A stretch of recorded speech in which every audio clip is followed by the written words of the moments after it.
በስመ አብ ወወልድ ወመንፈስ ቅዱስ አሐዱ አምላክ አሜን። የክርስቶስ ቤተሰቦች የእመቤታችን የቅድስት ድንግል ማርያም የአስራት ልጆች እንደምን ዋላችሁ?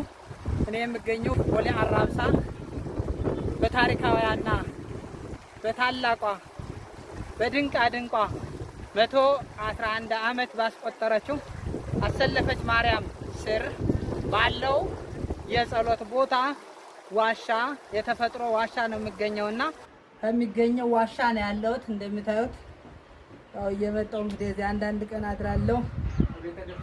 ቤተ ክርስቲያኑ ስር ነው። ቤት እንደወረድኩ አሳያችኋለሁ።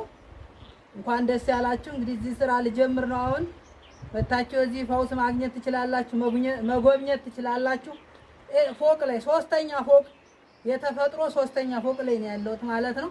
እግዚአብሔር በተፈጥሮ የፈጠረው ፎቅ ነው፣ ዋሻ ነውና የቅዱሳን ማደሪያ፣ የቅዱሳን ማረፊያ፣ ቅዱሳን ጻድቃን አበው አባቶች እዚህ ላይ ይጸልያሉ።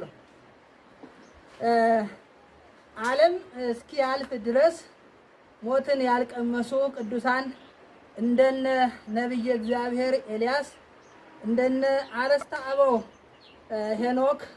እንግዲህ እቺ የረር ተራራ የሄኖክ ታሪክ ያለባት ተራራ ናት። ስለዚህ እንደነ አረስተ አበው እንደነ ሄኖክ እንደነ ኤልያስ እንደነ ናኩቶላብና እንደነ ዮሐንስ ወልደ ነጎድጓድ ሞትን ያልቀመሱ ቅዱሳን አባቶቻችን እንደዚህ አይነት ቦታ ላይ ነው ጸሎት የሚያደርጉትና አሁን እዚህ ነው ያለሁት። በየት ገብቻለሁ፣ በየት አድርጌ እንደወጣሁ ደግሞ በየት እንደምወርድ ታያላችሁ። በደንብ አድርጋችሁ ሼር ኮፒ ሊንክ አድርጉትና ይሄንን ቦታ መታችሁ እንድትጎበኙ ነው የምላችሁ። እግዚአብሔር ከሁላችን ጋር ይሁን። ለ10 ሰው ሼር አድርጉልኝ፣ ያድርሱልኝ። ይየው እኛ ኢትዮጵያ ኦርቶዶክስ ተዋሕዶ ቤተክርስቲያን በእውነት ባለ ታሪክ ባለ ትውፊት ባለ ትውፊት ናት። በቃ ትውፊቷ የተጠበቀ ነው። ያው እንግዲህ አሁን በዚህ አድርጌ ወደዚህ እየወረድኩ ነው ማለት ነው። አሁን ስወርድ እንግዲህ ውስጥ ለውስጥ ነው የምወርደው።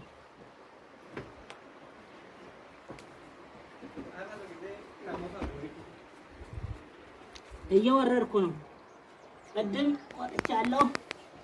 አሁን እየወረድኩ ነው። አሁን ይሄ ሁለተኛው ፎቅ ላይ አሁን የወረድኩበት ሁለተኛ ፎቅ ላይ ነው። እንደምታዩት ይሄን አሁን ማሳመር ይጠበቅብናል። ሁለተኛ ፎቅ ላይ ነው ያለው። እንግዲህ ቅድም ሶስተኛው ላይ ነው የነበርኩት። አሁን ሁለተኛው ላይ ነው ያለው። ይሄን ሁለተኛውን ይኸው ተመልከቱት። የተመቻቸ በራሱ የተሰራ እግዚአብሔር የፈጠረው ነው። እንደምታዩት ቅዱሳን ማረፊያ ነው፣ ሱባኤ መግቢያ ነው። እግዚአብሔር ከሁላችን ጋር ይሁን። ከላይ የእመቤታችን ታቦተ ጽዮን አሰለፈች ቅድስት ማርያም አለች። ይሄ እንግዲህ የሱባኤ መግቢያው ነው። አሁን እየወረድኩ ነው። እንደገና ወደ አንደኛ ፎቅ ነው የምወርደው። አንደኛ ፎቅ ላይ እየወረድኩ ነው። ወረጃው የተመቻቸ ነው። እግዚአብሔር አምላክ ቦታውን የተቀደሰ ቦታ አድርጎታል። እኔና እናንተ እንድንቀደስበት ቅዱስ ፍቃድ ይሁንልን። በቃ አሁን እዚህ እንግዲህ ውስጥ አለ። አሁን እንግዲህ ከአንደኛው ላይ ነው ያለሁት። እንደምታዩት እየገባው ነው። እዚህ እንደዚህ ነው። ይኸውላችሁ የጸሎት ቦታ ነው። እዚህ በታችም ሌላም አለ። እግዚአብሔር ይጠብቅልን። እግዚአብሔር ሀገራችን ቅድስት አርጓታል። ኑ እዩ፣ ሁላችሁም እየመጣችሁ እዩ። ይሄ ከዛ እስከዛ ድረስ በቃ ወደዛ እስኪ ካሜራውን እስኪ ወደዛ ወረዛውን ገና ስንት ኪሎ ሜትር ይሄዳል? ያው የነ ቅዱስ ያሬድ የታላላቅ ቅዱሳን ታሪክ ያለበት ነው። ይቸረር ማለት ቅድስት ድንግል ማርያም ያረፈችበት ነው።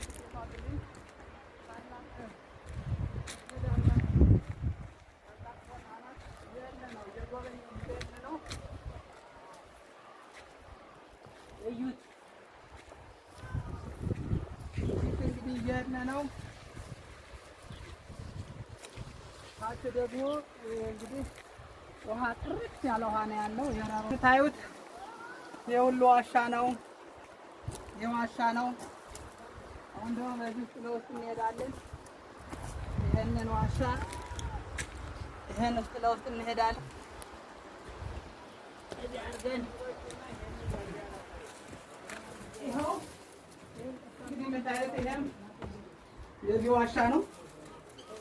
ዓለም ያላየው የኢትዮጵያ ሕዝብ ከዚህ ቁጭ ብሎ የአዲስ አበባ ሕዝብ በዚህ ቁጭ ብሎ ያልጎበኝ ያላየው ቦታ ነው የማሳያችሁ። ከዚህ ቁጭ ብላችሁ ያላያችሁ ከዚህ ቁጭ ብላችሁ ማስጎበኛችሁ ያለው ዛሬ እዚህ ቁጭ ብላችሁ እናንተ ያላያችሁትን ሀገር ነው።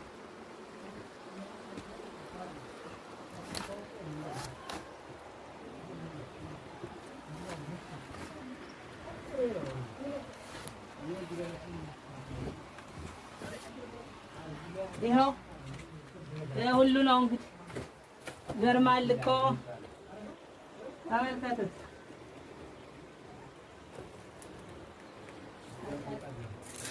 እዚሁም ፎቅ አለ እንግዲህ እዚሁ እንግዲህ ገና ታሪክ ነው። ገና ታሪክ ነው። እዚያውን መውጫ መሰላል አድርገን ነው የምንወጣው። ይህ ከዚህ እስከዛ ድረስ ከድልድዩ ድረስ ያለው ሙሉ ዋሻ ነው እና ሁላችሁም እየመጣችሁ ይህን ቅዱስ ቦታ እንድትጎበኙ አስጎበኛችኋለሁ። ባይወላ ላይ ያስቀመጥኩላችሁ ስልክ አለ፣ እዚሁ ቲክቶክ ላይ ያስቀመጥኩላችሁ ስልክ አለ። ከፈለጋችሁ ደግሞ 0935 45 64 69 በዚህ ስልክ ደውሉልኝ። ይህንን ቅዱስ ቦታ አስጎበኛችኋለሁ። ታዩታላችሁ። ፈውስ አለ እዚህ ውስጥ ያለው አፈሩ እምነት ስለሆነ በአንድ ቀን ከቁስለ ስጋ ከኤችአይቪ ከስኳርና ከኩላሊት ከካንሰር ከተለያዩ በሽታዎች የሚፈውስ እምነት አለ ማለት ነው። የእመቤታችን የቅድስት ድንግል ማርያም እምነት አለ። 111 ዓመት ሰውን ሲፈውስ የኖረ እምነት